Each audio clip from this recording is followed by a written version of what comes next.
La chauve-souris n'est pas un oiseau. Parce qu'elle a des dents. Elle a des poils en plus. Quelqu'un a raconté une histoire. Un jour, la chauve-souris est morte. Malheureusement, elle est morte au carrefour. Et on cherchait les gens pour l'enterrer. Amen. Alors les autres animaux sont allés voir les oiseaux. Ils ont vu le pigeon, ils ont vu le corbeau, ils ont vu... Venez prendre votre soeur, venez, elle est morte. Ils arrivent, ils disent, oh, pourquoi vous dites c'est notre soeur? Mais ne voyez pas qu'elle a les ailes, elle vole. Oui, ils ont soulevé, oui, elle a les ailes. Mais elle a des dents. Nous, on n'a pas des dents. Non, c'est pas notre... Et puis, elle a des poils. Allez chercher ses parents. Ses parents sont des rats. Et ils sont allés, les rats, alors tous sont venus. Les rats ont dit, oh oui, c'est notre soeur, elle a des poils. En plus, elle a des dents, c'est bien. Et puis, elle griffe. Mais, elle vole. Elle vole. Non. Elle ne nous appartient pas. Et la chauve-souris a pourri là, mangée par les fourmis. Donc, il ne faut pas être un chrétien, tantôt ici, tantôt là-bas, tantôt chrétien, mi-chrétien, mi-païen. Voilà. Il y en a qui sont comme ça, mi-chrétiens, mi-païens. Souvent, ils ont un langage terrible. Tu entends, je suis catholique, mais non pratiquant. Ils ont des langages terribles. Non, je suis chrétien, mais non pratiquant. Ça n'existe pas, chrétien non pratiquant. Un chrétien, il pratique la parole de Dieu. Tu ne peux pas être dans le mélange. Tu es consacré ou tu n'es pas consacré. Comment est-ce que Dieu, quand il veut sauver ta famille, quand il cherche quelqu'un par qui il veut sauver cette famille, comment est-ce que Dieu va t'utiliser? Comment est-ce que Dieu va t'utiliser? On ne sait pas. Tu es compliqué. Et malgré les efforts, malgré la parole de Dieu, tu as mis l'imperméable dans ton cœur. Vous connaissez le rôle de l'imperméable? Ça fait quoi l'imperméable? Ça empêche la pénétration de l'eau. Donc toi, quand la parole vient, tu as déjà mis l'imperméable. Ça coule, ça ne rentre pas. Mais nous, quand la parole arrive, elle rentre, elle pénètre en nous, jusqu'à le toucher, moelle, jointure, touche tout. S'il faut qu'elle nous tape, elle nous tape et nous pleurons. S'il faut qu'elle nous corrige, nous prenons la décision dans le bon sens. Nous avons enlevé l'imperméable. Nous avons laissé, Dieu a dit, il a enlevé le cœur de pierre. Il a enlevé le cœur de pierre parce que la pierre aussi est dangereuse. Quand l'eau coule, ça dégouline seulement et ça ne rentre pas. Dieu nous a donné le cœur de chair. L'eau entre, la parole entre, ça nous touche. Quand Dieu peut te parler, il te parle. S'il ne te parle pas la prédication, il te parle pas dans le songe. S'il ne te parle pas dans le songe, il te parle par un frère. Il te parle par une soeur. Il peut te parler même par un païen. Et s'il trouve que tu ne comprends personne, ni le frère, ni l'église, ni que tu ne comprends pas, il te parle par un fou. Si le fou t'a parlé, sache que c'est très dangereux. C'est-à-dire qu'on a utilisé beaucoup de voix conventionnelles. Les voix conventionnelles ont été utilisées, mais tu as endurci ton cœur. Alors Dieu utilise une voix non conventionnelle. Tu entends un fou qui te dit, mais tu attends quoi pour servir Dieu toi aussi? Oh. Et puis il passe. On dit, oh, ça c'est un fou qui m'a parlé comme ça. Il me dit qu'il attend quoi pour servir Dieu? C'est que là c'est dangereux. Parce que quand Dieu a parlé à Balaam, il dit, ne pars pas chez Balak. Ne maudis pas mon peuple.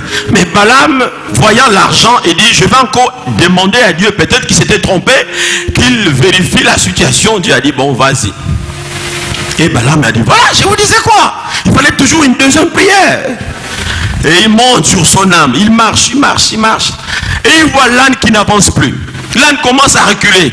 Balaam se fâche, il prend le fouet, il tape son âne, il dit, écoute, tu vas me faire rater mon gombo là. Hein? Avance, il y a de l'argent dans cette affaire. Il tape, l'âne a dit, je ne pars pas. Et il le tape fort. Après l'âne, Dieu a dit, mais tu es têtu, Balaam. J'ai utilisé le songe, j'ai utilisé les visions. Tu n'as pas voulu comprendre. Tu entendras ce que tu n'as jamais entendu.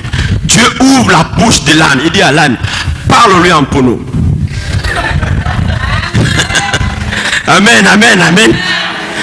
L'âne a pas... Bon, je ne parle pas pour nous des hommes. Vraiment, sinon j'allais vous parler en pono. L'âne a ouvert la bouche.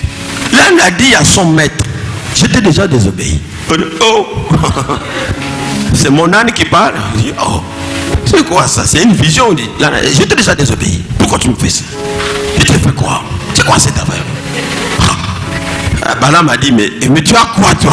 Oh, doucement. Et là, on a dit, tu ne vas pas devant toi là, c'est lui qui est là, c'est lui qui m'empêche d'avancer. C'est alors qu'il ouvre les yeux comme ça, il voit l'ange.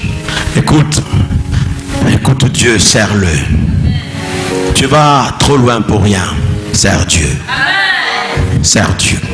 Sinon, c'est dans la boîte de nuit que Dieu va te parler. Tu es dans la boîte, c'est l'homme bourré. Il vient d'abord, il te tape. Après, tu dis, pourquoi? Dit, Ali, tu n'as pas ta place ici. C'est l'homme bourré qui te tape dans la boîte de nuit. Alors là, si tu ne comprends pas, c'est que tu es foutu. C'est que toutes les voies que Dieu utilise, tu n'arrives pas à les saisir.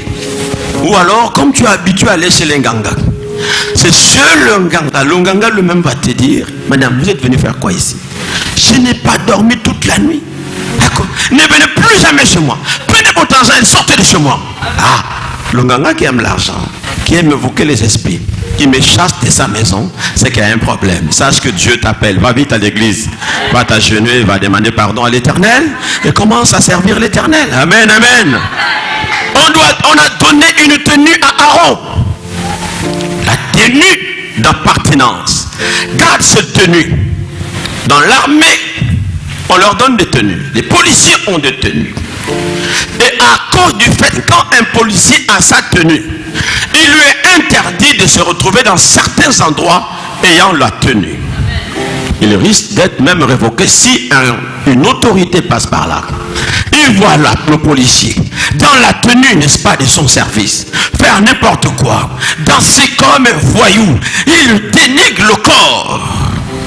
Et toi, quand tu as la tenue de la consécration, mais tu fais n'importe quoi avec la tenue de la consécration, fais attention parce qu'on peut t'arracher la tenue là pour la donner à quelqu'un d'autre. Amen. Dis le deuxième passage, dis-nous ça s'il te plaît. Écoute l'autre passage que ce frère est en train de nous lire. Je lis la parole de Dieu dans Actes chapitre 19, à partir du verset 13 jusqu'à 17. Acte 19 à partir du verset 13.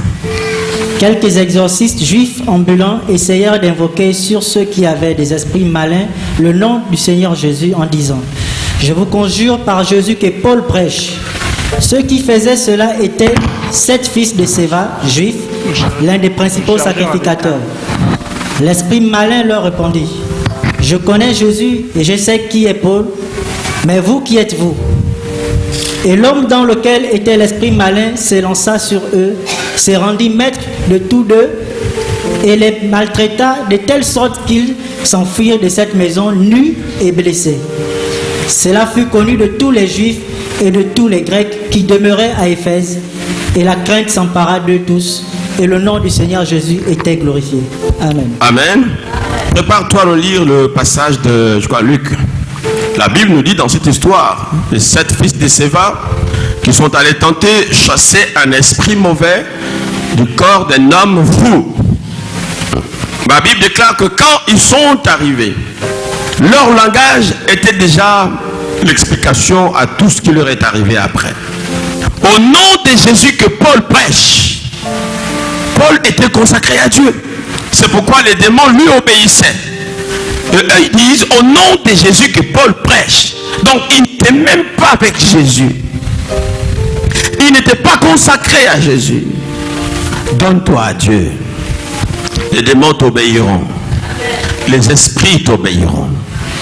Amen. Quand tu es un homme consacré à Dieu, quand tu es une femme consacrée à Dieu, je ne vais pas dire que tu es pasteur ou bien évangéliste. Non, ça n'a rien à voir. La consécration n'est pas seulement au service ministériel. La consécration, c'est pour la vie. Nous sommes d'abord tous frères et sœurs avant que certains ne deviennent pasteurs ou autres ministres. Je parle de la consécration du chrétien. Un chrétien consacré à Dieu, les esprits le connaissent. C'est pourquoi le démon, l'esprit a dit à ces 7 garçons qui essayaient de le chasser, dit: je connais Paul, je connais Jésus, je sais qui est Paul. Pourquoi il a dit ça? Parce qu'il savait que Paul était un homme consacré à Dieu. C'est pourquoi les esprits lui obéissaient. Il dit, mais vous, qui êtes-vous? Je ne vois en vous aucune tenue, je ne vois en vous aucune protection, je ne vois en vous aucune grâce de Dieu. Rien sur vous, vous n'avez rien. Vous n'appartenez pas à Jésus. Vous essayez d'usurper, n'est-ce pas, avec ce nom, d'utiliser le nom de quelqu'un à qui vous n'appartenez pas. Et l'esprit s'est accaparé de 2 d'entre eux. Il les a frappés, il les a laissés nus. Il dit, ça c'est la correction pour vous dire que si vous voulez me chasser, vous devrez appartenir à Jésus comme Paul appartient à Jésus. Dites Amen. Cette histoire, la Bible déclare, a provoqué la crainte. Vous voulez avoir l'autorité pour détruire la sorcellerie qui est dans votre famille, dans votre quartier, vous devrez d'abord appartenir à Jésus. Consacré. Vous savez, un homme consacré, une femme consacrée. Il est un peu bizarre. Quand on devient vraiment consacré à Dieu, quelque part on devient un peu bizarre. Parce que moi je suis bizarre. Toi tu n'es pas bizarre. Demande aux voisins, tu n'es pas bizarre. Amen. Non, les consacrés à Dieu, ils sont un peu bizarres. Parfois, les gens du monde ne nous comprennent pas. Là où quelqu'un souffre, il pleure, nous, on acclame le Seigneur, on bat les mains. Ce n'est pas être bizarre, ça. Quand tu subis des coups, on t'insulte. Au lieu aussi de te mesurer parce que tu en as les moyens, tu as un peu de paquets et tout ça. Mais tu dis que Dieu te bénisse. Je te bénis. Mais tu es bizarre. Amen. Amen, amen. Même quand la femme te provoque, tu dis, oh madame, doucement, que le Seigneur soit avec toi. Il y a quoi? Tranquille. Oh. Non, non, non, non, non, je n'aime pas ça. Parle comme tu parlais avant. Non, je ne suis plus celui que j'étais avant. Dommage, celui que j'étais avant, il est mort. Je suis une autre personne maintenant. Viens chérie. Non, il n'y a pas de chérie. Viens. Oh chérie, coco. Doucement. Il dit, mais il a changé ce mari-là. Ce n'est plus le même mari que j'avais avant. Avant, il me battait bien. Amen. Et comme les femmes, souvent, elles racontent des histoires à leurs camarades, des collègues d'état. Vous, les femmes, c'est terrible. Et difficile qu'on vous confie un peu le secret. Tu vois, au boulot, ils racontent à ses camarades, mais je vis des choses bizarres dans ma maison. C'est quoi? Mais mon mari ne me frappe plus. Amen. Non, avant, moi j'aimais le provoquer parce qu'on se mesurait un peu. Mais depuis qu'il est parti à l'église, là, tu entends seulement que Dieu te bénisse. Après, il me dit, Seigneur, pardonne-lui parce qu'elle ne sait pas ce qu'elle fait. Mais moi, ça m'énerve ce genre de langage. Amen. Tu es devenu bizarre. Amen, amen. Mais bizarre dans le bon sens. C'est pourquoi on chante ici, ne me cherchez plus là-bas. À Masanga Bar, là-bas, ne me cherchez plus. Là où on se retrouvait, je ne suis plus là-bas. Tu deviens bizarre. Nous sommes les bizarres du royaume des cieux. Mais dans ces bizarres-là, nous attirons les gens vers Jésus. Un homme consacré, on le voit, de par son langage, par ses gestes. Un homme consacré ne se plaint pas de qui que ce soit. Il ne se plaint pas des autres. Il n'est pas là pour accuser les gens. Il est là parce qu'il vit son histoire. Il vit son témoignage. Dans ce combat, il lutte. Et il n'est pas prêt à abandonner parce qu'un quelconque frère l'a provoqué. Les gens entendent, ben, ce frère-là, il m'a fait tellement mal que moi j'ai quitté l'église. Tu es consacré. Tu as quitté l'église parce qu'un frère t'a provoqué. Est-ce que le frère est mort à la croix pour toi? Ah non, la soeur là m'a mal parlé. Mais ce n'est qu'une soeur. Si une soeur t'a mal parlé, il y a beaucoup de sœurs. Alléluia. Un consacré, il ne regarde pas un nom, non, il regarde Jésus. Il regarde Jésus. Et quand tu es combattu dans la famille, ce n'est pas parce que la famille te combat que tu vas abandonner. Nous venons de loin. Nous avons été chassés des maisons. Moi, j'ai été chassé des maisons. À cause de ces Jésus. Traîner dans la boue, aller dormir chez des frères. Dormir à l'église. Dormir sur les bancs de l'église. Chassé à cause de ces Jésus. On croyait, on me disait que non, tu as perdu la tête. Tu Tu vas rater ta vie avec ces histoires de prière là. Maintenant, qui a perdu la tête? Moi, j'ai toujours ma tête. Amen, amen, amen. Au contraire, Jésus a arrangé ma tête. Sans Jésus, je ne sais pas ce que ma tête deviendrait aujourd'hui, elle serait aujourd'hui. Jésus a arrangé, il a mis les calculs, il a mis des bons calculs dans ma tête. Jésus corrige. Jésus te met sur le droit chemin. Femme, marie-toi avec un homme chrétien, tu verras. Jésus le mettra sur le droit chemin. La femme chrétienne, elle sait ce qu'elle fait. Elle peut te supporter même quand tu as perdu le boulot. Combien de femmes ont quitté leur mari parce qu'il n'y a plus l'argent? Combien de femmes? Pourquoi vous les femmes vous faites ça aussi? Vous quittez le mari parce qu'il n'y a plus l'argent. Amen. Mais une femme chrétienne dira, chérie, Dieu est avec nous. Amen. Le Seigneur pourvoira. Il mettra pas d'autre chose sur notre chemin. On lutte, on combat, on lutte, on est ensemble. Amen. Même quand les camarades bombardent des conseils, quitte-le. Tu attends encore avec un gars comme ça, quitte-le. Tu dis non, non, non, non, non, c'est l'homme de mon cœur. Je suis là avec lui. Ce n'est pas, l'apôtre Paul déclare, ce n'est pas les choses, n'est-ce pas, les souffrances d'à présent qui peuvent nous séparer de l'amour de Dieu. Rien ne peut me séparer de l'amour de Dieu. Donc les 7 fils de Séva, ils n'étaient pas consacrés. C'est pourquoi l'esprit impur s'est accaparé d'eux. Je vais aller vers la fin. Lis-le là en Luc. Luc chapitre 10, versets 17 à 20. Luc 10 à partir du verset 17. Les 70 revinrent avec joie, disant, Seigneur, même les démons, même nous, sont soumis en ton nom. Jésus leur dit, je voyais Satan tomber du ciel comme un éclair. Voici, je vous ai donné le pouvoir de marcher sur les serpents et les scorpions, et sur toute la puissance de l'ennemi, et rien ne pourra vous nuire. Cependant, ne vous réjouissez pas de ce que les esprits vous sont soumis, mais réjouissez-vous de ce que vos noms sont écrits dans les cieux. Amen. Amen. Alléluia. Ils ont reçu la mission d'aller évangéliser. C'est Jésus qui les a pris. Il les a mis à l'écart, il les a mis à part. La plupart avaient déjà fait leur vœu de consécration, comme Pierre, à qui on a dit, tu ne seras plus pêcheur de poissons, mais pêcheur d'hommes. Il a accepté la mission que le Christ lui donnait. Il était déjà mis à part. Et c'est comme ça que le Seigneur les envoie aller évangéliser.